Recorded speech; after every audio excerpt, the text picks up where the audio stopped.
رسالة الدين في هذا الوجود أن يهزم الظلم وتلغى الحدود، والطير يغني من غير قيود في كل سماء، هو الحق يسود في كل سماء، هو الحق يسود. الله الله الله أكبر، الله الله الله أكبر، لا إله إلا الله.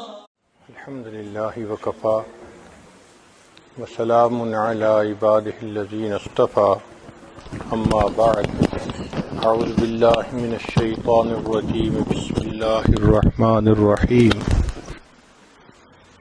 زين للناس حب الشهوات من النساء والبنين والقناطير المقنطرة من الذهب والفضة والخيل المسومة والأنعام والحرث، ذلك متاع الحياة الدنيا. سبحان ربك رب العزة عما يصفون وسلام على المرسلين والحمد لله رب العالمين. اللهم صل على سيدنا محمد وعلى آل سيدنا محمد وبارك وسلم. آج کے دور میں انسان تین مغالطوں میں پڑ گیا ہے. پہلا مغالطہ اللہ رب العزت کی معرفت کو حاصل کرنے میں مشغول ہونے کی بجائے مادے کی معرفت حاصل کرنے میں مشغول ہو گیا ہے. چنانچہ مادی ریسرچ کے اوپر اتنی محنت ہو رہی ہے کہ اس کا 10واں حصہ بھی اللہ کی معرفت کو پانے کے لیے محنت نہیں ہو رہی. حق تو یہ تھا کہ ہم اللہ کی معرفت پانے کے لیے زندگی گزارتے، تو اللہ تعالی کی بجائے مادے کی معرفت کو حاصل کرنے میں زندگیاں گزر رہی ہیں. دوسرا، آخرت سنوارنے کی بجائے دنیا سنوارنا یہ مقصد بنتا چلا جا رہا ہے.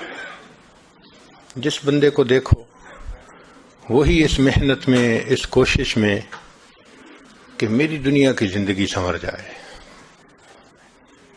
اور تیسرا، اپنے من کو سنوارنے کی بجائے انسان اپنے تن کو سنوارنے میں لگا ہوا ہے. حق تو یہ تھا کہ ہم اپنے من کو سنوارتے ہیں، مگر ادھر سے غفلت ہے اور تن کو سنوارنے کے پیچھے پڑے ہوئے ہیں. ذرا دیکھو، عورت کے 24 گھنٹوں میں سے کتنا وقت اپنے ظاہر کو سنوارنے میں گزرتا ہے. چہرے کی خوبصورتی، اپنے کپڑوں کی خوبصورتی، باقی چیزوں کی خوبصورتی، لگتا ہے 24 گھنٹے اسی سوچ اور فکر میں اس کا وقت گزر جاتا ہے. اس لیے اس دنیا کو دھوکے کا گھر کہا گیا کہ یہاں لکھے پڑھوں کو دھوکہ لگتا ہے. یہ نہیں کہ بے وقوف انسان دھوکے میں پڑتا ہے، نہ، بلکہ اکثر و بیشتر لکھے پڑھے زیادہ لوگ دھوکے میں پڑتے ہیں. یہ دنیا ایک پل کی مانند ہے. کوئی بھی عقل مند انسان پل پہ اپنا گھر نہیں بناتا، اور ہم اس پل پر اپنی جنت سجانے میں لگے ہوئے ہیں. ہر بندہ اس نے ایک سوچ بنا لی ہے، ایسا گھر ہو، اتنی خوبصورت بیوی ہو، ایسے بچے ہوں، میری فیکٹری ایسی ہو، میرا بزنس ایسا ہو، میری گاڑی ایسی ہو. ایک خواب ہر بندہ دیکھ لیتا ہے، پھر اس جنت کو سجانے میں وہ 24 گھنٹے لگا رہتا ہے، اپنے ڈریم کو پورا کرنے میں، کہ ڈریم شوڈ کم ٹرو. اس کے پیچھے لگا ہوا ہے. چنانچہ جتنی نعمتیں بڑھتی جا رہی ہیں اتنا ہی انسان لذتوں کا خوگر بنتا جا رہا ہے. وہ ضروریات کو اپنا مقصد بناتا جا رہا ہے. کھانا پینا ضرورت زندگی ہے، مقصد زندگی نہیں ہے. مقصد زندگی اللہ کی بندگی، مقصد حیات اللہ کی یاد ہے۔ مقصد تو ہمیں یاد نہیں ہوتا اور ضرورت کو ہم اپنے اوپر مسلط کر لیتے ہیں۔ اللہ کی شان دیکھیں کہ جتنا اللہ کی نعمتیں آج ہیں اس سے پہلے شاید کبھی نہیں تھی۔ پہلے لوگ سفر کرتے تھے کتنی مشکلات میں، آج سفر کرتے ہیں ایئر کنڈیشن بسوں میں، ٹرینوں میں، ہوائی جہازوں میں، مہینوں کے سفر گھنٹوں میں طے ہو جاتے ہیں۔ جتنی گھروں میں سہولتیں آج ہیں اس سے پہلے کبھی نہیں تھی، لیکن جتنی کھانے پینے کی چیزیں آج ہیں اس سے پہلے تھیں نہیں۔ اور اللہ کی شان دیکھیں کہ جتنے اللہ تعالی کے شکوے آج ہیں اس سے پہلے کبھی تھے ہی نہیں۔ جتنا نعمتیں زیادہ ملتی جا رہی ہیں ہمارے شکوے بڑھتے جا رہے ہیں۔ اس کی وجہ یہ ہم اپنی خواہش کو پورا کرنے میں لگے ہوئے ہیں۔ شریعت نے کہا کہ ضرورت کو پورا کر سکتے ہو، ضرورت کی ایک حد ہوتی ہے، خواہش کو دنیا میں پورا مت کرو، خواہش کی کوئی انتہا نہیں ہوتی۔ خواہش کو پوری کرنے کی جگہ جنت ہے، جب وہاں جاؤ گے وَلَكُمْ فِيهَا مَا تَشْتَهِي أَنفُسُكُمْ وَلَكُمْ فِيهَا مَا تَدَّعُونَ، جو تمہارا جی چاہے گا، جو تمہارے دل میں خواہش پیدا ہوگی، ہم تمہاری ہر خواہش کو پورا کر دکھائیں گے۔ تو دنیا ضرورت پوری کرنے کی جگہ ہے تاکہ مقصد کو پورا کر سکیں، اور جنت وہ پھر خواہش کو پوری کرنے کی جگہ ہے۔ اللہ رب العزت نے بھی کیا مہمان خانہ بنایا کہ جہاں ہر آنے والے مہمان کی ہر خواہش کو پورا کر دیا جائے گا۔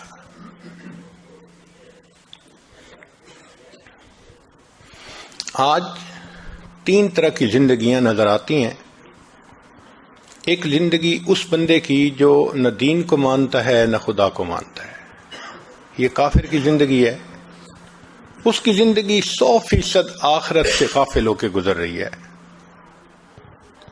ایک زندگی اس بندے کی جو کلمہ پڑھ کے مسلمان تو بن چکا مگر اس پر خواہشات غالب ہیں، وہ اسلام میں داخل تو ہو چکا مگر 100% اسلام کے مطابق زندگی نہیں گزار پا رہا، اپنی خواہشات پہ بھی عمل کر جاتا ہے، کبھی فجر قضا، کبھی عشاء قضا، کبھی یہ عمل چھوٹا کبھی وہ عمل چھوٹا۔ یہ فسق و فجور کی زندگی ہے۔ ایک تیسری زندگی ہے جس کو مومن کامل کی زندگی کہتے ہیں، یہ بہت تھوڑے لوگ ہیں۔ ہم میں سے اکثریت وہ لوگ ہیں کہ جو اللہ کی رحمت سے کلمہ پڑھ کے مسلمان تو بن چکے لیکن ابھی نفس کے قیدی ہیں، نفس کے گرفتار ہیں۔ کبھی شیطان یہ گناہ کروا دیتا ہے، کبھی وہ گناہ کروا دیتا ہے۔ تو ملی جلی زندگی ہے ہماری۔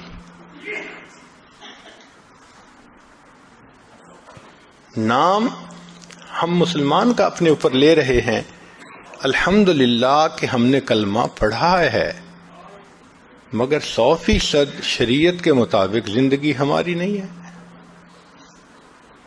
مسجد میں نماز پڑھ کے نکلتے ہیں، مسجد کے دروازے سے بد نظری شروع کر دیتے ہیں، نماز بھی 5 وقت پڑھتے ہیں، زبان سے جھوٹ بھی بولتے ہیں،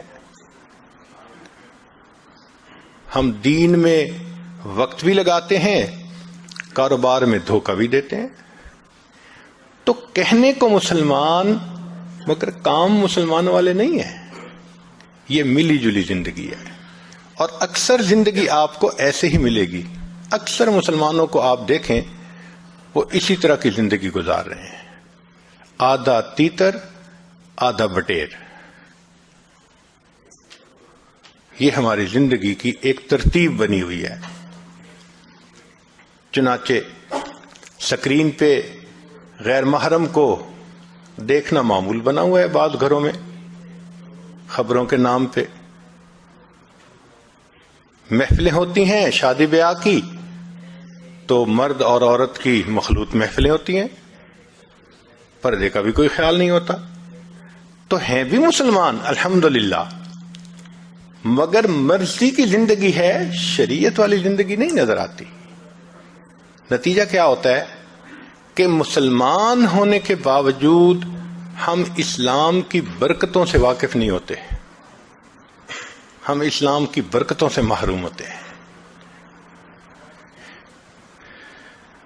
ہمارے ایک چھوٹے بچے نے آئی پیڈ کے اوپر کوڈ لگانا سیکھ لیا, چھوٹی سی عمر تھی. اب اس کا بڑا شوق, جب آئی پیڈ ہاتھ میں آئے روز اس کا کوڈ بدل کے نیا. اس کی امی نے اس کو سکھایا کہ دیکھو بچے, ایک ڈیجٹ رکھنا 3, 4, 5 تاکہ تمہیں پتہ رہے کہ کوڈ کیا ہے. اس کو یاد. اللہ کی شان, ایک دن جب اس نے کوڈ لگانا تھا تو لگاتے لگاتے درمیان میں کوئی ڈیجٹ بدل گئی. اب اس نے آئی پیڈ کو کھولنا چاہا, نہ کھلا. والدہ کو کہا آئی پیڈ نہیں کھلتا. جب چند دفعہ ٹرائیز کی تو اس نے کہہ دیا کہ اب آپ چند دفعہ صرف اور ٹرائی کر سکتے ہیں ورنہ بند ہو جائے گا. ہم نے ایک آئی ٹی اسپیشلسٹ تھے, ان سے ریکویسٹ کی کہ بھئی بچہ رو بھی رہا ہے اور غلطی بھی کر بیٹھا ہے. اس نے 2 دفعہ ٹرائی کی تو آئی پیڈ مستقل بند ہو گیا, کھلتا ہی نہیں. اب ہمیں پھر دکاندار کے پاس جانا پڑا. اس نے ٹوٹل اس کو ریکنفیگر کیا, سارا ڈیٹا بھی گیا, فلاں بھی گیا, پھر جا کے نیا اس کا کوڈ بنا. اس دن بات سمجھ میں آئی کہ دیکھو ایک ڈیجٹ کا فرق پڑا. وہ بچہ بتاتا تھا کہ میں نے 4 کا کوڈ لگایا تھا لیکن اس میں سے ایک ڈیجٹ کوئی اور ہو گئی تھی, نہیں کھلا. یوں ہی سمجھیں کہ ہماری زندگی میں اگر گناہوں کے 100 ڈیجٹ ہیں جو تالا بنا ہوا ہے, اب اس میں سے ہم نے 60 ڈیجٹ ٹھیک کر لیے, 70 ٹھیک کر لیے, 80 ٹھیک کر لیے, تالا تو نہیں نہ کھلے گا. تالا تو بند ہی ہے جب تک کہ سب کی سب ڈیجٹ ٹھیک نہیں ہوگی. شریعت نے کہا کہ جو بندہ 100% گناہوں سے بچے گا, وَلَوْ أَنَّ أَهْلَ الْقُرَىٰ آمَنُوا وَاتَّقَوْا لَفَتَحْنَا عَلَيْهِمْ بَرَكَاتٍ مِّنَ السَّمَاءِ. اگر یہ بستی دیسوں والے ایمان لاتے, تقوی اختیار کرتے, ہم آسمان سے برکتوں کے دروازے کھول دیتے. اب برکتوں کے دروازوں پر تو گناہوں کا کوڈ لگا ہوا ہے. جب تک ہر گناہ کو نہیں چھوڑیں گے وہ تالا نہیں کھلے گا. ہم خوش ہوتے ہیں اور جی ہم نے ظاہر سنت کے مطابق بنا لیا, ہم علم بھی پڑھ رہے ہیں, ہم ذکر بھی کر رہے ہیں, ہم دعوت کا کام بھی کر رہے ہیں. جو 1-2 چھپے ہوئے گناہ کرتے ہیں انہوں نے تو تالے کو بند کیا ہوا ہے, ابھی تالا تو نہیں کھلے گا, برکتیں تو نہیں دیکھیں گے. ہمیں پتہ ہی نہیں کہ مسلمان کی زندگی میں برکت کیا ہوتی ہے. ہاں 100% گناہ سے توبہ کریں, پھر ہاتھ اٹھیں گے, اللہ تعالیٰ کو ہاتھ رد کرتے ہوئے لحاظ آئے گا, شرم آئے گی. مومن کا تو مقام ہی کچھ اور ہوتا ہے. تو ملی جلی کی زندگی کی وجہ سے ہم پریشان بھی ہوتے ہیں, کچھ سکون کا بھی وقت گزرتا ہے, اور یہی ہماری زندگی کی ایک ترتیب بنی ہوئی ہے. اب 3 منزلیں ہیں اور 3 ان کی رکاوٹیں ہیں. 3 منزلیں ہیں, 3 اس کی رکاوٹیں ہیں. کیسے رکاوٹیں؟ ایک صاحب حج کے سفر پر گئے, فرسٹ ٹائم جا رہے تھے, کبھی انہوں نے ہوائی جہاز پہ سفر نہیں کیا تھا, اور سیٹ ملی تو آخری فلائٹ میں, لاسٹ فلائٹ جو تھی, اور وہ بھی ان کو اکانومی کلاس کی بجائے فرسٹ کلاس میں ملی, تو انہوں نے سیٹ بنوا لی. جب جانا تھا تو قدرتاً دیر ہو گئی تو بیوی نے کہا چلو کوئی نہیں، آپ نے کھانا یہاں نہیں کھایا، آپ اکیلے جا رہے ہیں تو آپ کو فرسٹ کلاس لاؤنج میں اچھا کھانا ملے گا، وہاں کھا لینا۔ اس نے کہا بہت اچھا۔ اب یہ صاحب فرسٹ کلاس لاؤنج میں پہنچ گئے، صاف ظاہر ہے وہاں تو بہت اچھا کھانا ہوتا ہے، بوفے سسٹم ہوتا ہے۔ اب انہوں نے جب دیکھا کہ اتنا اچھا کھانے کا سلسلہ ہے تو یہ ماشاءاللہ کھانے بیٹھ گئے۔ اچھا بھلا ٹائم لگا کے پھر خیال آیا کہ اوہو میں جب حج پہ جاؤں گا تو وہاں میرے پاس ایک سیل فون ہونا چاہیے، ضرورت تو ہے، چلو میں یہاں سے سیل فون بھی خرید لیتا ہوں۔ تو یہ وہاں سے ڈیوٹی فری پہ آ گئے اور سیل فون ڈھونڈنے لگے۔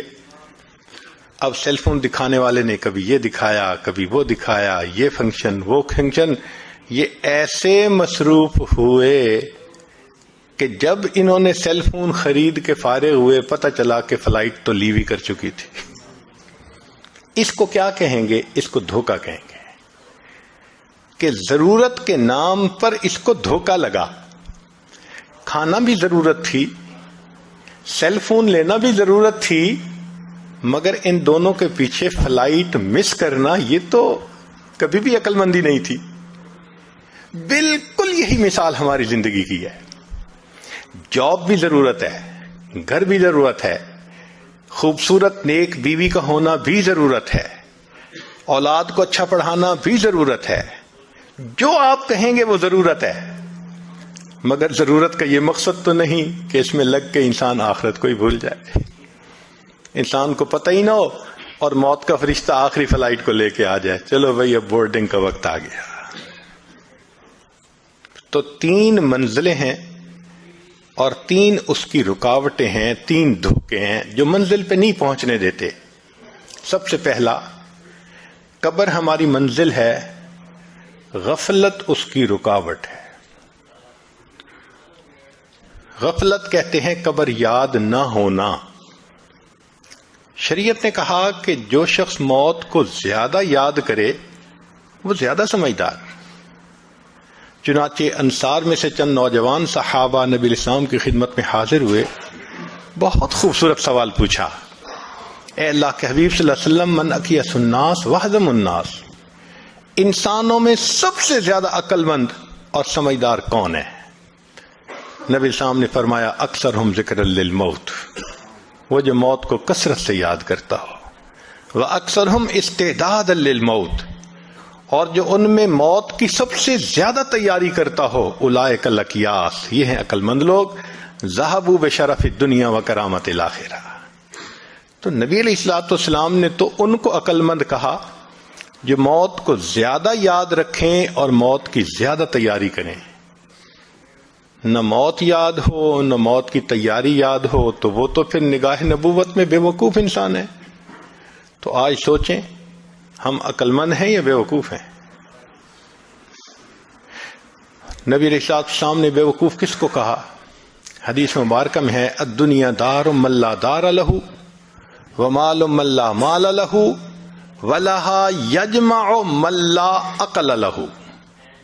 لسان نبوت سے نکلے ہوئے الفاظ ہیں کہ جو دنیا کو جمع کرنے میں لگا ہوا ہے اس شخص کے اندر عقل کی رتی نہیں ہے۔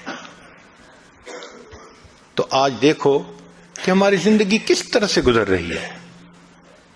کہیں موت کا تذکرہ کر دو نا تو عجب سی بات نظر آتی ہے کہ اس نے کون سی انوکھی بات شروع کر دی۔ حالانکہ صحابہ رضوان کا مزاج ایسا تھا کہ وہ وقتاً فوقتاً موت کا تذکرہ کرتے رہتے تھے، سنتے رہتے تھے۔ سیدنا عمر ابن الخطاب رضی اللہ عنہ نے ایک شخص کے ذمہ لگایا تھا آپ میرے ساتھ ساتھ رہنا اور موقع کی مناسبت سے موت کا تذکرہ چھیڑتے رہنا۔ ایک دن آپ نے اس کو کہا کہ بھئی اب آپ کسی اور قوم پہ لگ جائیں۔ اس نے کہا کیوں امیر المومنین، اب موت کو یاد کرنے کی ضرورت نہیں ہے؟ تو آپ نے اپنی ریش کی طرف اشارہ کر کے کہا کہ دیکھو اب اس میں جو سفید بال آ گئے یہ مجھے موت کی یاد دلانے کے لیے کافی ہے۔ عمر لانو نے ایک انگوٹھی بنوائی ہوئی تھی، اس کے اوپر لکھا ہوا تھا کفا بالموت واعظا، اے عمر موت ہی واعظ کافی ہے. تو موت کو یاد کرتے رہتے تھے. جنازہ جا رہا ہے, کسی صاحب نے پوچھا یہ کس کا جنازہ؟ صحابی نے کہا تیرا جنازہ. تو وہ تھوڑا سا ایمبیرسمنٹ فیل کرنے لگے کہ کیا کہا. مان لگے بھائی اگر آپ کو برا لگا تو یہ میرا جنازہ. پھر بات سمجھائی کہ اے بھائی جو فوت ہو چکا اس کی تو موت آ چکی, اب یہ تیری باری ہے یا میری باری ہے, ہمیں اپنے بارے میں سوچنا چاہیے. تو اس سے پتہ چلتا ہے کہ نبی علیہ الصلوۃ والسلام نے مزاج ہی ایسا بنا دیا تھا ان کا کہ موت ان کو ہر وقت یاد رہتی تھی. جب موت یاد رہے گی نہ انسان دھوکہ دے گا, نہ کسی کی عزت پہ حملہ کرے گا, نہ انسان کسی کا حق مارے گا. انسان ایک اچھا انسان بن کے زندگی گزارے گا. اور جب موت یاد نہیں ہوگی تو پھر انسان کوئی بھی گناہ آسانی سے کر لے گا. کب موت آئے گی کوئی نہیں جانتا. امام غزالی رحمۃ اللہ علیہ فرماتے تھے اے دوست تجھے کیا معلوم بازار میں وہ کپڑا پہنچ چکا ہو جسے تیرا کفن بننا ہے. اے دوست تجھے کیا معلوم بازار میں وہ کپڑا پہنچ چکا ہو جسے تیرا کفن بننا ہے. انسان شادی بیاہ میں مشغول ہوتا ہے اور اس کو نہیں پتا ہوتا کہ قبر تم میں کفن کا کپڑا پہنچ چکا ہوتا ہے. اللہ اکبر کبیرہ. ایک آدمی کو دشمن نے قتل کیا اور نہر کے اندر ڈال دیا. کئی دن اس کی لاش نہر کے اندر ہی رہی تو پھول گئی.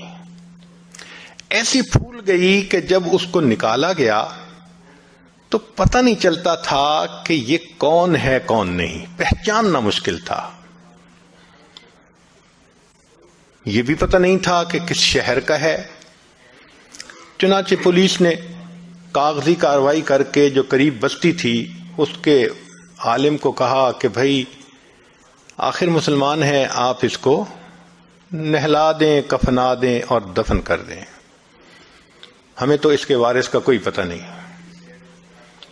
لو جی, امام صاحب نے بستی والوں کو کہا کہ لوگوں نہلا تو میں دوں گا, میرے پاس کفن کے پیسے تو نہیں ہیں, تو کفن کے پیسے دو.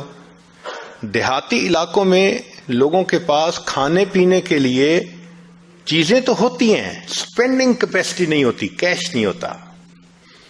انہوں نے کہا مولانا اعلان کر دو مسجد میں. بستی میں اعلان ہوا, لوگوں لاوارث نعش ہے, کفن خریدنا ہے, اس کا چندہ کرو. کوئی 5 روپے لایا, کوئی 10 روپے لایا.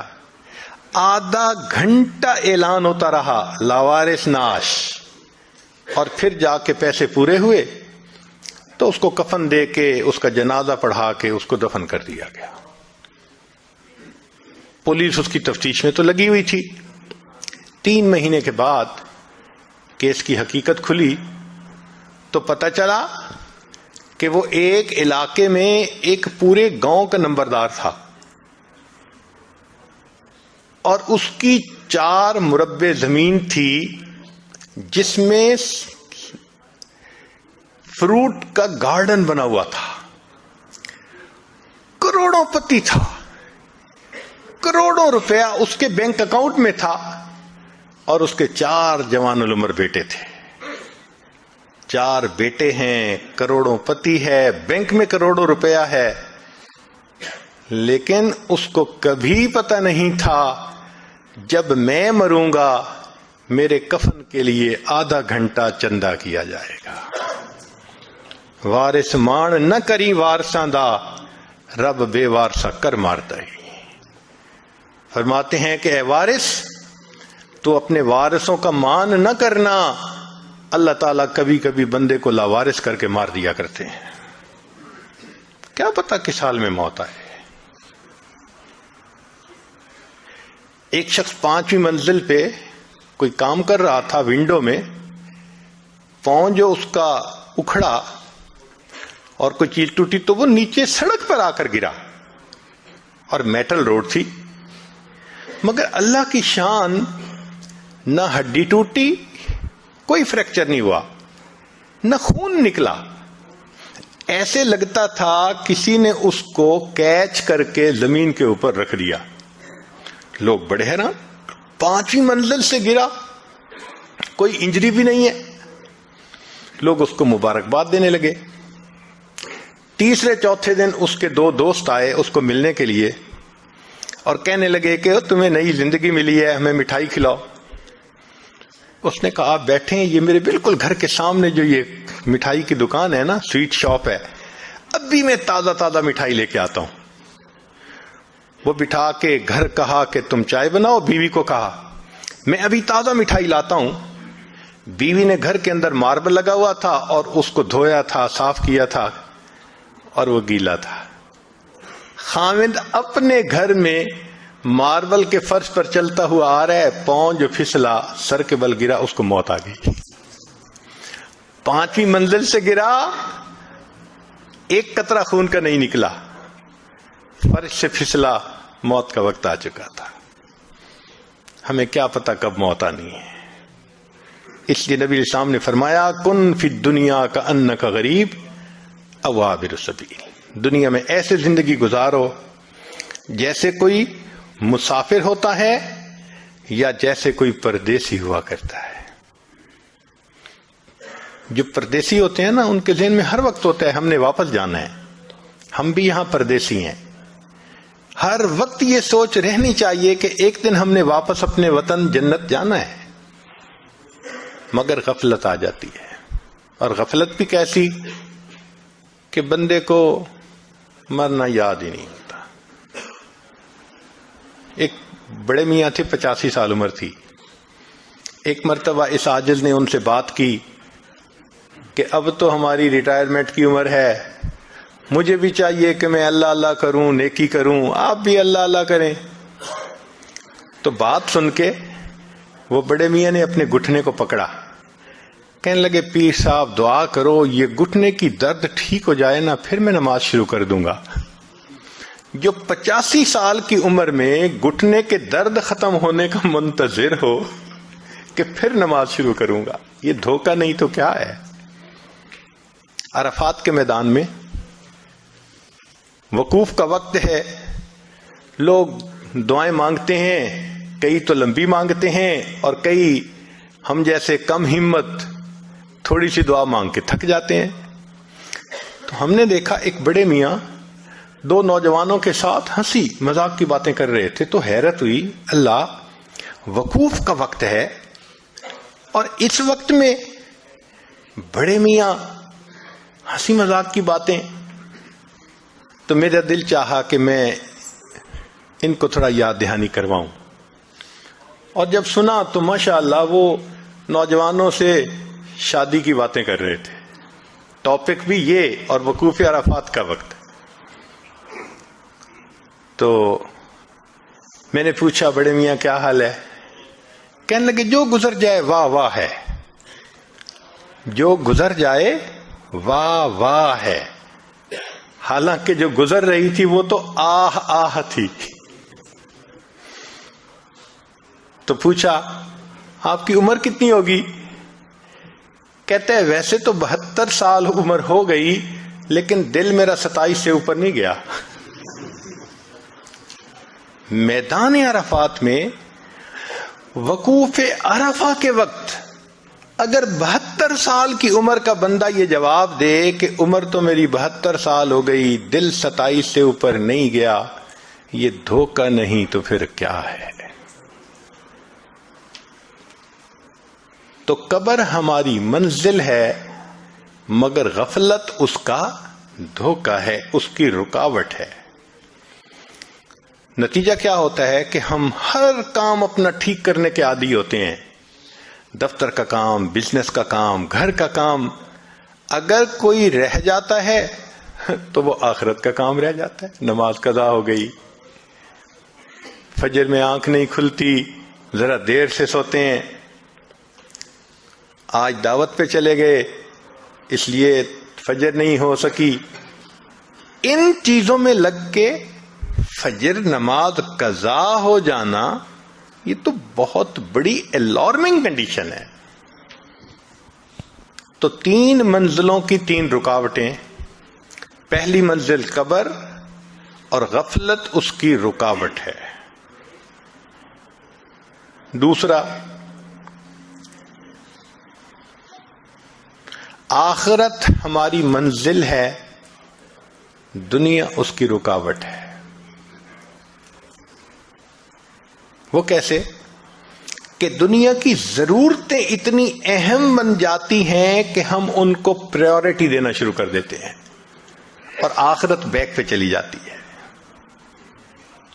نتیجہ کیا نکلتا ہے کہ یہ دنیا ہمارے لیے دھوکہ بن جاتی ہے. نبی اسلام نے فرمایا الدنیا سحارتن، دنیا جادوگرنی ہے. جادوگر کا جادو ہو جاتا ہے نا تو بندے کو سمجھ نہیں لگتی کیا ہو رہا ہے. ایسے دنیا کا بھی جادو ہو جاتا ہے. بندہ دنیا سمیٹنے میں لگا ہوتا ہے، نہ اسے آخرت کی فکر نہ آخرت کی پرواہ. بس مولانا کیا ہے، مجھے تو مرنے کی بھی فرصت نہیں. حیرت کی بات ہے. کیسے مرنے کی فرصت نہیں؟ جب موت آئے گی تو پھر کیا آپ اس کو نہ کر سکیں گے؟ کہتے ہیں ایک شخص نے بڑا عالیشان محل بنوایا، پھر اس نے دوستوں کی دعوت رکھی اور پھر اس نے ایک تخت بنوایا کہ دعوت کے بعد یہاں بیٹھیں گے اور میں ایکسپلین کروں گا لوگوں کو اس کا ڈیزائن کیسے تھا، اس کا آرکیٹیکٹ نے کیسے کام کیا، میں نے ماربل کہاں سے لیا، فرنیچر کہاں سے لیا، شینڈلیئر کہاں سے لیا، میں ان کو ڈیٹیلز بتاؤں گا. جب محفل عروج پر تھی اور وہ اپنی بلڈنگ کے بارے میں سب کچھ بتا رہا تھا، دروازے پہ دستک ہوئی. حضرت شیخ الحدیث رحمۃ اللہ فرماتے ہیں کہ اس کا نوکر گیا دیکھنے کے لیے تو ایک بڑے میاں کھڑے تھے. تو نوکر نے غصہ کیا، بڑے میاں آپ کو دروازہ کھٹکھٹانا نہیں آتا؟ اس نے کہا جاؤ اپنے مالک کو جا کر کہو کہ ملک الموت آئے ہیں. تو وہ حیران ہو گیا، آیا اور آ کے اس نے مالک کے قریب آ کے کان میں کہا ایک بڑے میاں باہر کھڑے ہیں اور کہتے ہیں کہ جا کے بتاؤ ملک الموت آئے ہیں. تو نام سن کے وہ حیران ہوا، کہتے یار اس کو کوئی بہانہ بناؤ، بھیج دو اس کو. جب کہا نا کہ بہانہ بنا کے بھیج دو تو دیکھا کہ وہ بوڑھا سامنے کھڑا تھا. کہنے لگا کہ جب میں آتا ہوں میں لوگوں کو بھگتاتا ہوں، مجھے کوئی نہیں بھگتا سکتا. یہ کہا اور اس کی روح کو قبض کر لی. تو یہ دھوکہ ہے نا کہ انسان اتنا دنیا میں منہمک ہو جائے کہ آخرت یاد نہ رہے، چاہے وہ بزنس ہو، چاہے وہ نوکری ہو یا کوئی اور چیز ہو. اچھا آج ہم اپنی زندگی کا جائزہ لیتے ہیں کہ ہم آج کیسے زندگی گزار رہے ہیں. ہے تو یہ بڑی پرسنل سی بات، لیکن ہم ذرا دیکھتے ہیں کہ آج عمومی طور پہ ہماری زندگی کا سکیجول کیا ہے. ہر بندے نے کوئی نہ کوئی روزانہ کا ٹارگٹ رکھا ہوتا ہے. مثلا بزنس مین جاتا ہے نا تو کہہ دیتا ہے بھئی آج کا سیل ٹارگٹ اتنا ہے، آج کے دن میں ہم نے اتنی سیل کرنی ہے. فیکٹری والا جاتا ہے اور جا کے اپنے جنرل مینیجر کو بتا دیتا ہے آج کی پروڈکشن کا ٹارگٹ اتنا ہے. تو ٹارگٹ ہوتا ہے جس کو وہ اچیو کرتے ہیں پھر تینوں شفٹوں میں ہمت کر کے. جو نوکری پیشہ ہوتا ہے وہ جاتا ہے اور اس کا ٹارگٹ ہوتا ہے کہ آج میں نے اپنے ٹیبل پہ جتنی ڈاک ہے نا سب ختم کر دینی ہے، سب بیک لاگ نکال دینا ہے. یہ ٹارگٹ ہوتا ہے اس کا دن کا. عورت کے گھر ٹارگٹ ہوتا ہے آج میں نے نا گھر کی اچھی سیٹنگ کر دینی ہے، صاف کر دینا ہے. چنانچہ اس کا بھی روزانہ کا ایک ٹارگٹ ہوتا ہے.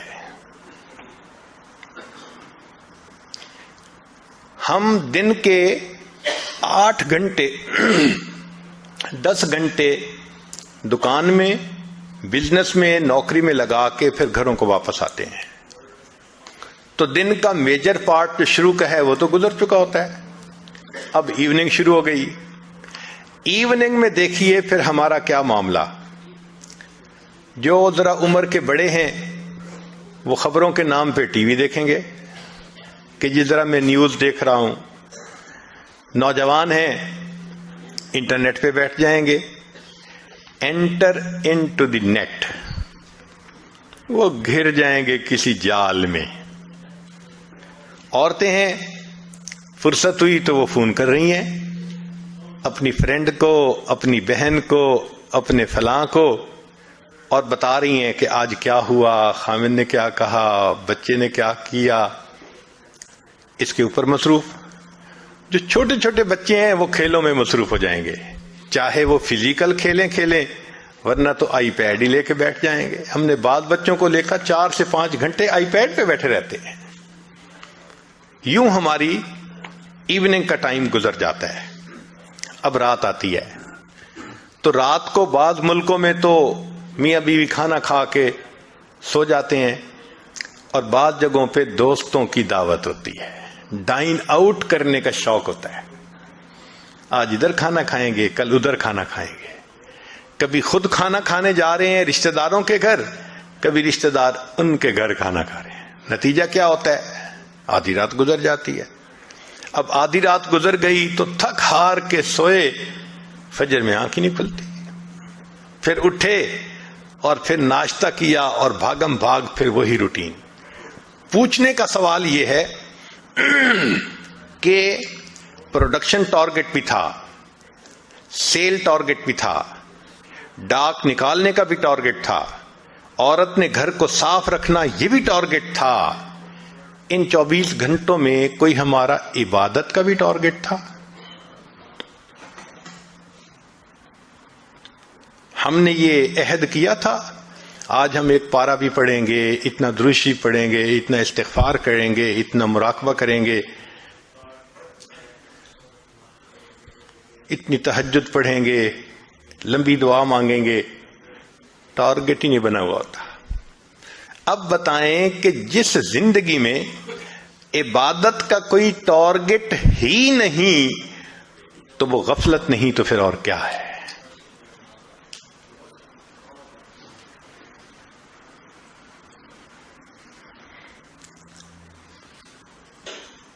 ایک بزرگ فرمایا کرتے تھے، اے دوست، جتنا دنیا میں رہنا ہے اتنا دنیا کے لیے کوشش کر لے، جتنا آخرت میں رہنا ہے اتنا آخرت کے لیے کوشش کر لے۔ بھئی ہماری محنت پروپورشنل ہونی چاہیے نا۔ دنیا میں تو رہنا ہے 150 سال، آخرت میں رہنا ہے ہمیشہ ہمیشہ، لیکن ہم دنیا کے لیے ٹائم کتنا سپینڈ کرتے ہیں اور آخرت کے لیے کتنا کرتے ہیں؟ کوئی آپس میں پرپورشن ہی نظر نہیں آتا۔ امام غزالی رحمۃ اللہ نے لکھا ہے، زمین و آسمان کے درمیان جتنی جگہ ہے، سپیس ہے، ٹوٹل رائی کے دانوں سے بھر جائے اور ایک پرندہ ایک دانہ کھائے، 1000 سال کے بعد دوسرا دانہ کھائے، پھر 1000 سال کے بعد تیسرا دانہ کھائے، ایک وقت آئے گا زمین و آسمان کے درمیان کا یہ سارے گندم کے دانے ختم ہو جائیں گے، آخرت کی زندگی کبھی ختم نہیں ہے۔ اتنا ہم نے آخرت میں رہنا ہے اور وہاں کی تیاری کی فرصت نہیں ہے۔ اور جہاں 150 سال رہنے، وہ اچھی زندگی گزارنے کا خواب ہمارے دماغوں پہ مسلط ہو چکا ہے۔ ساری عمر کما کے ہم ایک گھر مشکل سے خریدتے ہیں، اور آخرت کتنے آرام سے ہم بنا سکتے ہیں۔ چلیں آج آپ سے کیلکولیشنیں کرواتے ہیں، تھوڑی سی انجینئرنگ ہو جائے۔ آج نبی علیہ الصلوۃ والسلام نے فرمایا کہ جو شخص ایک مرتبہ سبحان اللہ کہتا ہے، اللہ تعالیٰ جنت میں ایک درخت لگا دیتے ہیں، اتنا بڑا درخت کہ عربی نسل کا گھوڑا اگر 70 سال تک دوڑتا رہے تب بھی سایہ ختم نہ ہو۔ یہ فضائل ذکر میں بھی حدیث ہے اور بھی بہت ساری کتابوں میں ہے۔ ایک دن ہمیں خیال آیا کہ ہم تھوڑا اس کی انجینئرنگ کرتے ہیں، تو ہم نے بیٹھ بیٹھ کے موٹی موٹی کیلکولیشنز کی. چیتا جو ہوتا ہے نا، چیتا یہ 90 کلومیٹر کی سپیڈ پہ بھاگتا ہے. جو لائن ہوتا ہے وہ 65 to 70 تک چلا جاتا ہے، اور جو گھوڑا ہے وہ 60 مائلز پر آور تک بھی جاتا ہے. ہم اس کو 50 لگا لیتے ہیں تاکہ کیلکولیشنیں آسان ہو جائیں. تو اگر 50 میل فی گھنٹہ کی رفتار سے عربی نسل کا گھوڑا دوڑے، اس کا مطلب عام گھوڑا نہیں، اسپیشل ریکارڈ قائم کرنے والے گھوڑے، تو ہم 50 کلومیٹر ہی لگا لیتے ہیں. تو 50 میل کی رفتار سے دوڑے تو 24 گھنٹے میں وہ 1200 میل کا فاصلہ طے کر سکتا ہے. 50 ضرب 24، سمپل سی کیلکولیشن ہے کہ 1200 میل ایک دن میں اس نے کر لیا، اور ایک مہینے میں 12 تیے 36، 36,000 مائلز اس نے کر لیے. اب ایک مہینے میں اگر 36,000 میل کیے تو سنیے، ہماری زمین کا جو گھیر ہے، سرکمفرنس ہے، وہ 24,000 کلومیٹر ہے، مائل ہے، اور زمین 1,000 میل فی گھنٹہ کی رفتار سے گھوم رہی ہے. اس لیے 24 گھنٹے میں ہمارا دن رات کا سائیکل مکمل ہو جاتا ہے. تو اگر 24,000 میل زمین کا گھیر ہے تو یہاں تو 36,000 کر لیا. اس کا مطلب کہ وہ گھوڑا ایک دن میں، ایک مہینے میں 1.5 زمین کے برابر ایریا کور کر سکتا ہے. اچھا، 1.5 زمین ایک مہینے میں، تو ایک سال میں 18 زمینیں. ایک سال میں 18 زمینیں تو 70 سال میں 18 ضرب 70 تو تقریباً 1260 زمینیں بنی.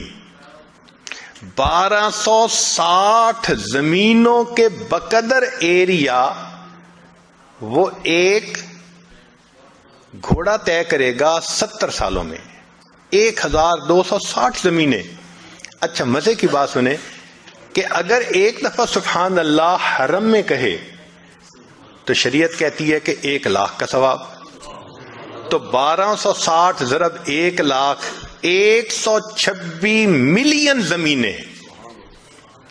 ایک مرتبہ سبحان اللہ کہنے پر اللہ آخرت میں اتنی بڑی جنت دیتے ہیں کہ وہ 126 ملین زمینوں کے برابر ہے.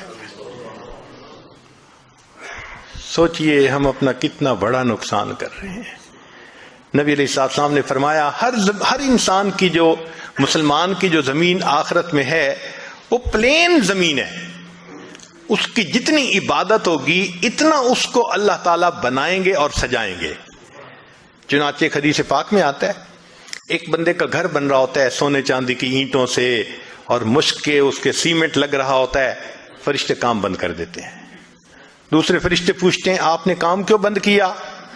وہ کہتے ہیں بندے نے عبادت کرنی چھوڑ دی، ہمارے پاس را میٹیریل ختم ہو گیا، ہم نے بھی کام بند کر دیا ہے. دوبارہ پھر بندہ عبادت شروع کرتا ہے، پھر مکان بننے لگ جاتا ہے. اب اگر ہماری عبادت پر وہ را میٹیریل پہنچنا ہے، ہم کتنا را میٹیریل بھیجتے ہیں؟ جس کا گھر بن رہا ہوتا ہے تو وہ تو را میٹیریل کی کمی نہیں ہونے دیتا، ہمیں یاد ہی نہیں ہوتا. اللہ اکبر کبیرہ. ساری عمر کما کے تو 3 کمروں کا گھر نہیں خرید سکتے. یہ تو دنیا کی زندگی ہے.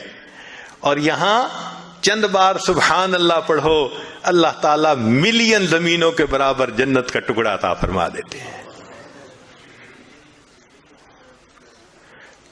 تو آخرت منزل ہے اور دنیا کی مصروفیتیں اس کی رکاوٹ ہیں.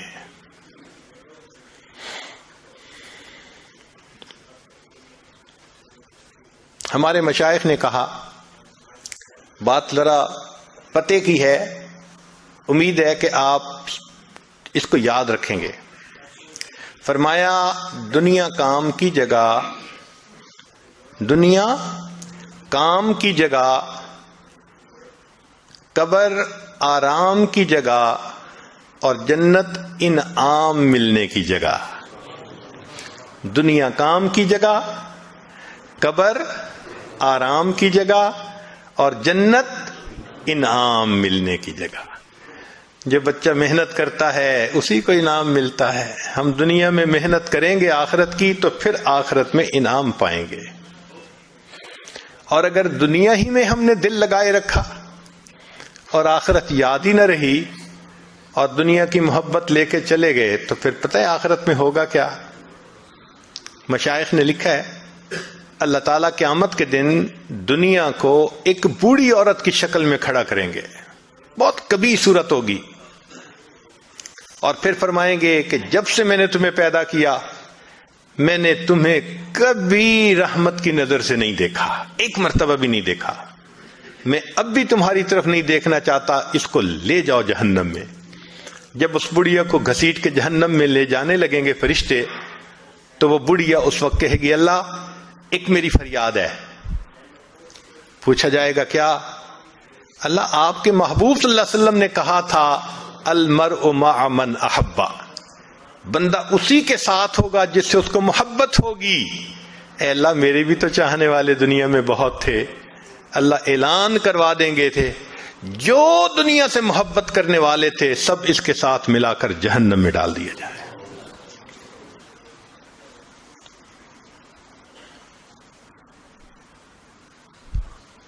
تو قبر ہماری منزل ہے، غفلت اس کی رکاوٹ ہے۔ آخرت ہماری منزل ہے اور دنیا اس کی رکاوٹ ہے۔ اب تیسری بات کہ اللہ رب العزت کی معرفت یا اللہ سے تعلق حاصل کرنا یہ ہماری منزل ہے اور ہمارا نفس اس کی رکاوٹ ہے۔ اللہ ہماری منزل ہے اور نفس اس کی رکاوٹ ہے۔ دو طرح کی پوجا ہوتی ہے، ایک ہے اللہ کی پوجا کہ ہر حال میں اللہ کی منشا کو پورا کرے، ایک ہے کہ نہیں اچھی لگی تو بات کر لی، اور اگر طبیعت کے خلاف ہے شریعت کا حکم تو طبیعت پہ عمل کر لیا۔ یہ نفس کی غلامی ہوتی ہے۔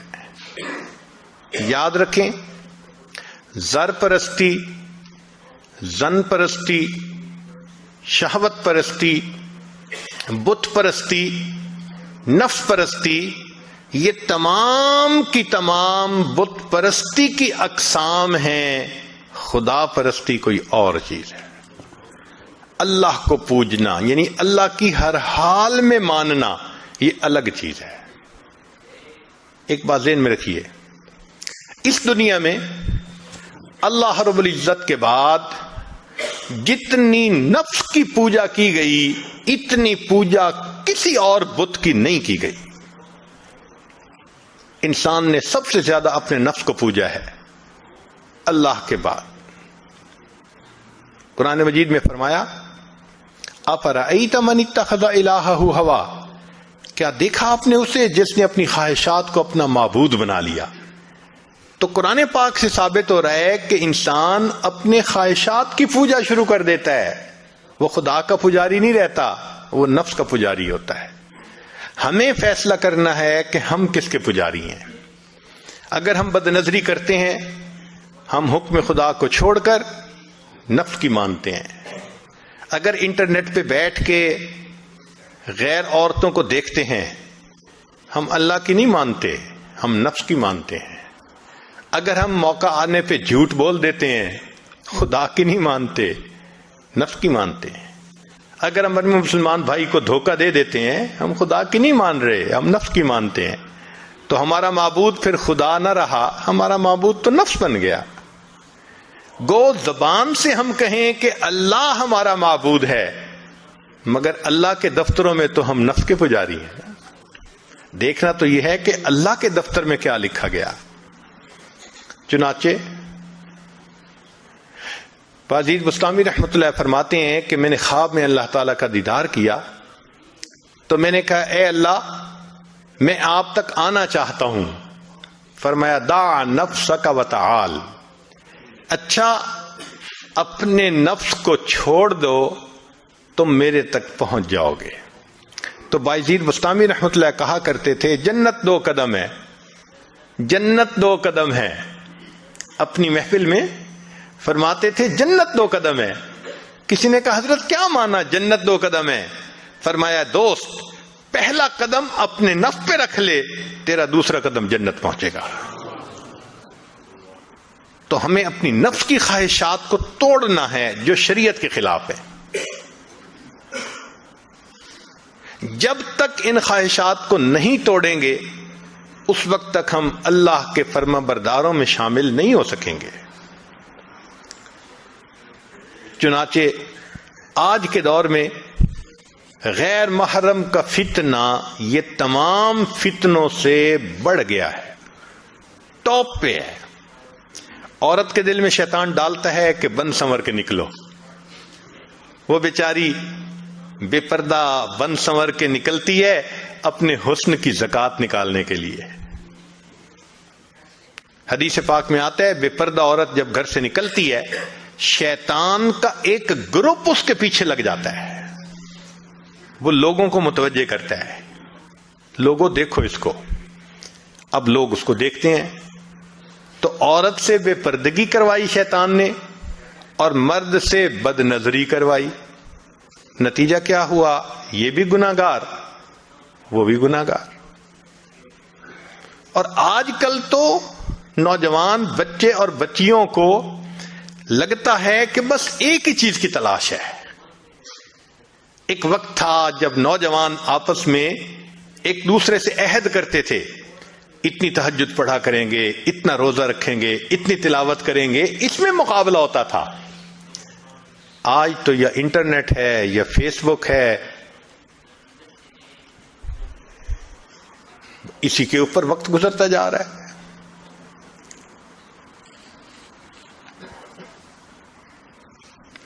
نتیجہ یہ ہے کہ آج ہر انسان اپنی خواہش کو پوری کرنے میں لگا ہے الا ماشاء اللہ. ایک زمانہ تھا صرف نوجوانوں کے اوپر بندے کو فکر ہوتی تھی کہ ذرا کچی سی عمر ہے بہک نہ جائیں. آج تو بوڑھوں کا پتہ نہیں ہے. ایک نوجوان میرے پاس آیا، اس کی عمر 18 سال تھی، زاروں قطار رونے لگا. اتنا رو رہا تھا کہ میرا جی چاہ رہا تھا اگر کوئی کام میرے بس میں ہوتا نا تو میں بچے کے آنسو پوچھ لیتا، میں اس کام کو کر دیتا. میں نے اس کو کہا بچہ تم کیوں اتنا رو رہے ہو، کیا ہوا؟ کہنے لگا میری دادوں کے لیے دعا کریں. 18 سال کا نوجوان بچہ نیک دادوں کے لیے رو رہا ہے. کیا ہوا؟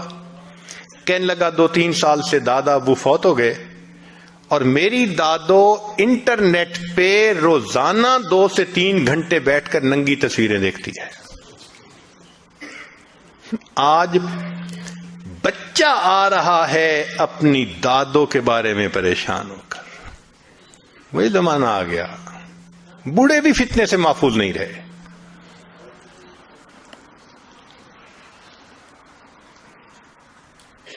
تو اللہ رب العزت ہماری منزل ہے اور اس کی رکاوٹ نفس ہے.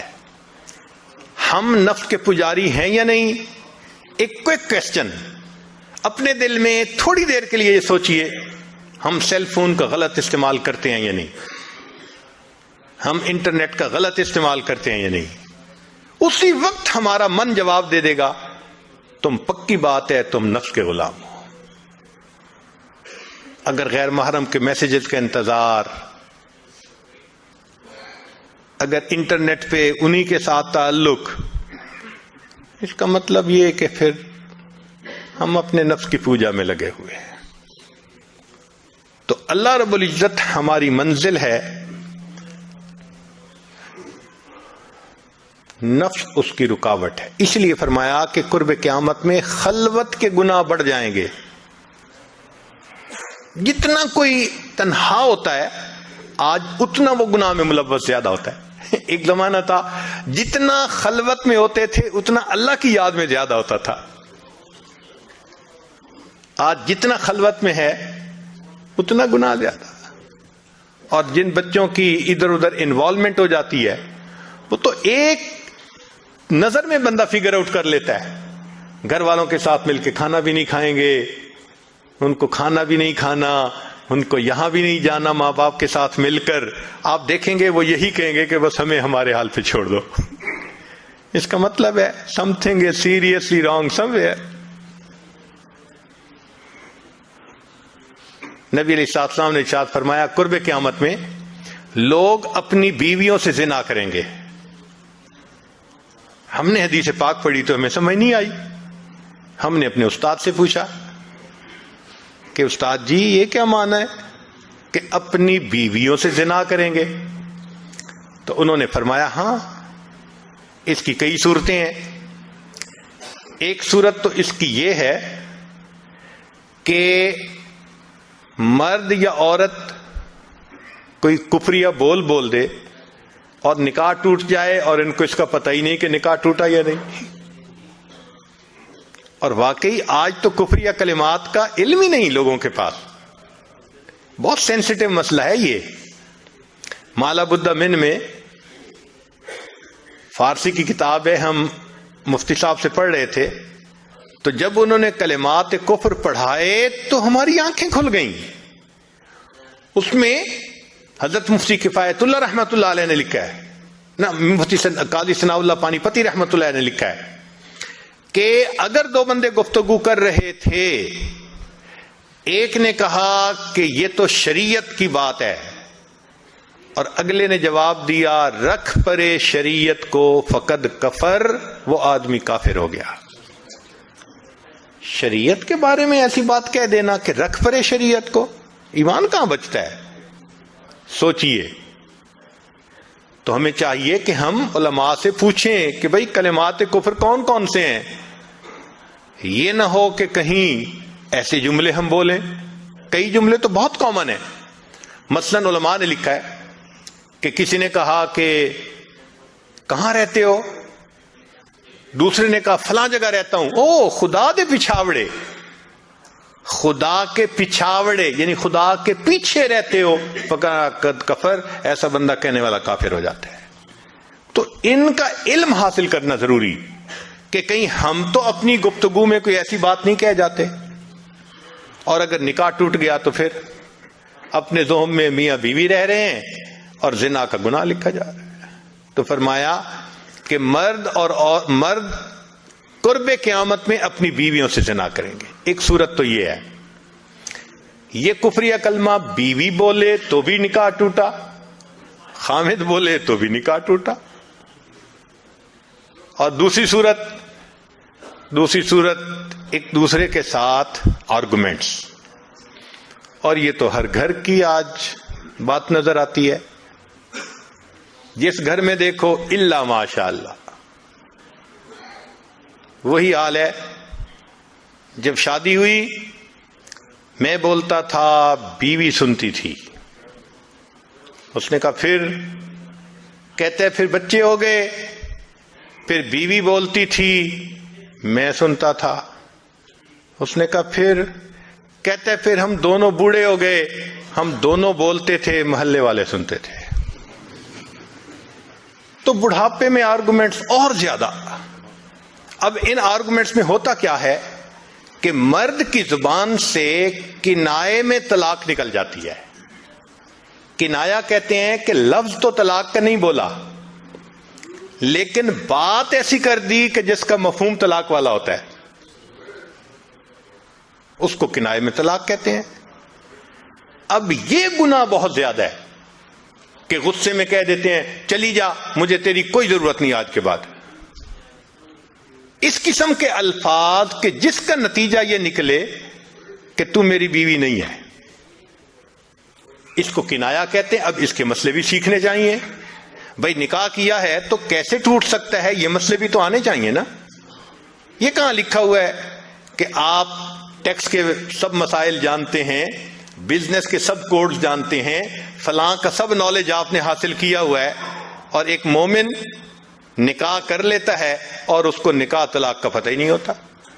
یہ کہاں کا انصاف ہے؟ شریعت کہتی ہے علم حاصل کرو. ایسا نہ ہو کہ کنارے میں طلاق ہو جائے، ہمیں پتہ بھی نہ ہو اور میاں بیوی مل کے رہ رہے. اور آج تو یہ معاملہ ہے کہ زبان سے طلاق کہہ دیتے ہیں، ہو بھی جاتی ہے، پتہ بھی ہے دونوں کو، مگر بدنامی ہو جائے گی، پھر ایک دوسرے کے ساتھ رہ رہے ہوتے ہیں. چنانچہ ہمیں ایسے لوگ ملے، 5 وقت کا نمازی، تہجد پڑھنے والا، سب نیکی کرنے والا. خود اس نے مجھے کہا کہ آج سے 8 سال پہلے میں نے اپنی بیوی کو طلاق دے دی تھی غصے میں. ویسے میں نے غصے میں دی تھی. میں نے کہا کبھی کسی نے بیوی کو خوش ہو کے طلاق دی؟ دیتا تو غصے میں ہی ہے نا. یہ کیا بات ہوئی کہ غصے میں دی تھی؟ بھئی طلاق تو ہو گئی.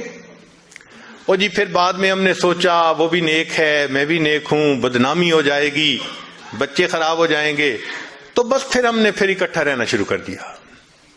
نہ رشتہ داروں کو پتا، نہ علماء سے پوچھا. پھر میاں بیوی اکٹھا رہ رہے ہیں، ایک گھر ایک کمرے میں. اب بتائیں زنا ہو رہا ہے کہ نہیں ہو رہا؟ قربان جائیں اس سچے نبی صلی اللہ علیہ وسلم کی مبارک زبان پر 1400 سال پہلے وارن کر دیا تھا کہ قرب قیامت میں لوگ اپنی بیویوں سے زنا کریں گے. آج اس بات کی ضرورت ہے ہم دین کو پڑھیں، دین کو سمجھیں، دین کو سیکھیں، تاکہ اپنی زندگی شریعت کے مطابق گزار سکیں. اور یہ ایسا گناہ ہے زنا، اللہ اکبر، کہ قرآن مجید میں اس کے لیے فرمایا خالدین وَيَخْلُدُ فِيهِ مُحَانَا. خالدین فیہا کا لفظ آیا تو مفسرین نے اس پر نقطہ لکھا کہ کافر ہمیشہ ہمیشہ جہنم میں رہیں گے، مومن مسلمان خطا کار کے لیے خالدین کا لفظ. تو مفسرین نے اس کا جواب دیا جی ہاں، یہ آپس میں انوالو تھے نا، تو کہتے تھے ہم کبھی ایک دوسرے کو نہیں چھوڑیں گے، ہم کبھی نہیں چھوڑیں گے ایک دوسرے کو. یہ جو وعدے کرتے تھے ہم کبھی ایک دوسرے کو نہیں چھوڑیں گے، ہمیشہ ساتھ رہیں گے، اللہ فرماتے ہیں میں بھی تمہیں پھر ہمیشہ ہمیشہ کا عذاب دوں گا. ایک حدیث پاک میں ہے قیامت کے دن اللہ تعالیٰ کے سامنے بوڑھا زانی آئے گا، اللہ تعالیٰ اس کے چہرے کی طرف نہیں دیکھیں گے. ایک روایت میں ہے قیامت کے دن بے پردہ جو ننگے سر پھرنے والی عورت ہوگی وہ اللہ کے سامنے کھڑی کی جائے گی، اللہ تعالیٰ اس کی طرف نہیں دیکھیں گے. یہ وہ گناہ ہے کہ اللہ تعالیٰ کی رحمت کی نظر ہی قیامت کے دن نہیں پڑے گی. آج اس سے بچنے کی ضرورت ہے. چنانچہ بات لمبی ہو گئی، میں اس کو مکمل کرتا ہوں کہ اللہ رب العزت سے ہم دعا مانگیں کہ اللہ تعالیٰ ہمیں مقصد زندگی کو سمجھنے کی توفیق عطا فرمائے. اب ساری بات کا لب لباب، ایک بزرگ کی بات بہت اچھی یاد کیجئے. فرماتے تھے کہ اے دوست تو اللہ کی اتنی عبادت کر جتنا کہ تو اس کا محتاج ہے. ہم اللہ کے کتنے محتاج ہیں؟ ہر کام میں محتاج ہیں. تو فرماتے تھے کہ تم اللہ کی اتنی عبادت کرو کہ جتنا تم اس کے محتاج ہو. اور دوسری بات کہی اتنا گناہ کرو جتنا عذاب سہنے کی تم میں طاقت ہے. ہم تو دھوپ کی گرمی برداشت نہیں کر سکتے، اللہ تیرے جہنم کی گرمی کہاں برداشت کر سکیں گے. تو آج کی مجلس میں ہم اپنے گناہوں سے توبہ کر کے ایک نئی ایمانی اسلامی قرآنی زندگی بسر کرنے کا ارادہ کریں. وآخر دعوانا ان الحمد للہ رب العالمین. یہ آج اس توبہ کے کلمات پڑھائے گا، دل میں یہ نیت کر لیجئے ہم پچھلے سب گناہوں سے توبہ کر رہے ہیں، آئندہ نیکوکاری کی زندگی گزارنے کا ارادہ کر رہے ہیں. جو احباب بیعت ہونا چاہتے ہیں وہ ساتھ بیعت کی بھی نیت کر لیں. اگر عورتیں دور آواز سن رہی ہیں تو وہ بھی ان کلمات کو پڑھ کے اس عمل میں شریک ہو سکتی ہیں. الحمد للہ وکفا وسلام علی عبادہ الذین اصطفیٰ، اما بعد. یہ کلمات سچے دل کے ساتھ پڑھیے. بسم اللہ الرحمن الرحیم. لا الہ الا اللہ محمد الرسول اللہ آمنت باللہ وملائکتہ وکتبہ ورسلہ والیوم الآخر والقدر خیرہ وشرہ من اللہ تعالی والبعث بعد الموت. آمنت باللہ کما ہوا باسمائہ وصفاتہ وقبلت جمیع احکامہ اقرار باللسان وتصدیق بالقلب. اشہد ان لا الہ الا اللہ واشہد ان محمدا عبدہ ورسولہ. استغفر اللہ ربی من کل ذنب واتوب الیہ برحمتک یا ارحم الراحمین. ان کلمات کو پڑھنے سے تو وطائف ہو چکے ہیں. چند معمولات ہیں، اگر باقاعدگی سے کریں گے تو اللہ تعالیٰ دل کو منور کریں گے. 100 مرتبہ استغفار پڑھنا صبح و شام، 100 مرتبہ درود شریف پڑھنا، روزانہ قرآن مجید کی تلاوت کرنا، چلتے پھرتے لیٹے بیٹھے دل میں اللہ کو یاد کرنا، اور روزانہ ذکر قلبی یعنی مراقبہ کرنا. ان کو پابندی سے کریں، انشاءاللہ دل میں اللہ تعالیٰ کی محبت بڑھے گی. وقت کم ہے، دعا سے پہلے ہم صرف چند منٹ کے لیے اپنے دل میں اللہ کو یاد کر لیں. آنکھوں کو بند کر لیجئے، سر کو جھکا لیجئے.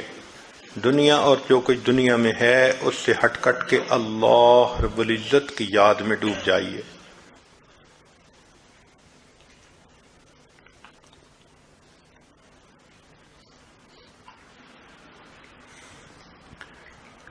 دل مغموم کو مسرور کر دے، دل بے نور کو پر نور کر دے. فروزاں دل میں شمع طور کر دے، یہ گوشہ نور سے معمور کر دے. ہے میری گھات میں خود نفس میرا، خدایا اس کو بے مقدور کر دے. میرا ظاہر سنور جائے الہی، میرے باطن کی ظلمت دور کر دے. مئے وحدت پلا مخمور کر دے، محبت کے نشے میں چور کر دے. میرا ظاہر سنور جائے الہی، میرے باطن کی ظلمت دور کر دے. مئے وحدت پلا مخمور کر دے، محبت کے نشے میں چور کر دے.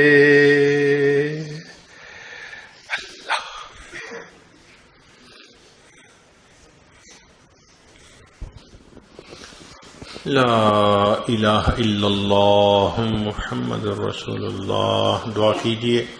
سبحان ربی العلی الوہاب. اللہم صلی علی سیدنا محمد وعلی آل سیدنا محمد وبارک وسلم. اے کریم آقا، ہم آپ کے عاجز مسکین بندے ہیں، ہمارے گناہوں کو معاف فرما، خطاؤں سے درگزر فرما، عیبوں کی پردہ پوشی فرما. اللہ ہماری نگاہوں کو پاک فرما، دلوں کو صاف فرما، سینوں کو اپنی محبت سے لبریز فرما، اپنے عشق کی آتش ہمارے سینوں میں پیدا فرما۔ اے مالک، جو گناہ دن میں کیے معاف فرما، جو راتوں میں کیے معاف فرما، جو محفل میں کیے معاف فرما، جو تنہائیوں میں کیے معاف فرما، جو گناہ یاد ہیں وہ بھی معاف فرما، جو کر کے بھول گئے وہ گناہ بھی معاف فرما، جو ارادے سے کیے وہ گناہ بھی معاف فرما، جو بن ارادے کے ہوئے وہ بھی معاف فرما۔ لا ہمارے حال پر رحمت کی نظر فرما۔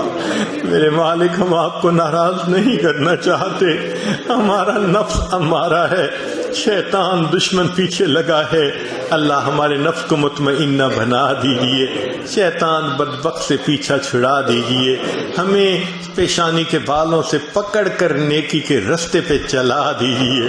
میرے مولا، بچہ چلتے چلتے تھک جاتا ہے، باپ کو کہتے ہیں ابو اٹھا لے، باپ خود بھی تھکا ہوا ہو پھر بھی بچے کو اٹھا لیتا ہے، نہ نہیں کرتا۔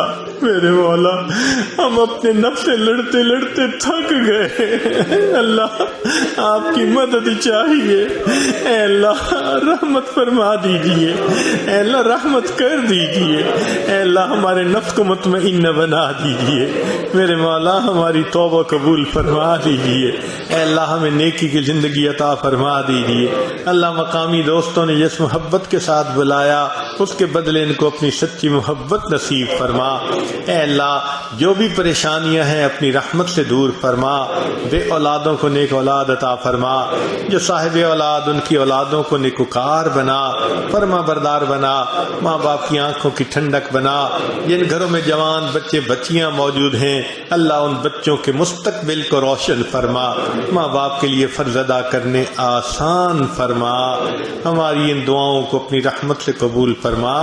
اللہ بار بار اپنے گھر کا دیدار عطا فرما، اپنے حبیب صلی اللہ علیہ وسلم کے در کی حاضری نصیب فرما۔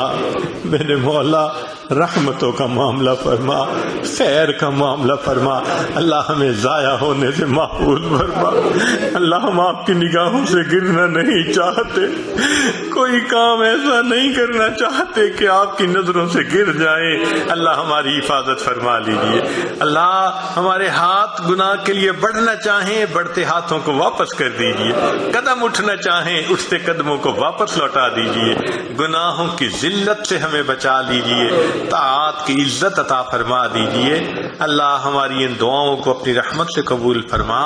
صلی اللہ تعالی علی حبیبہ سیدنا محمد و آلہ و اصحابہ اجمعین برحمتک یا ارحم الراحمین۔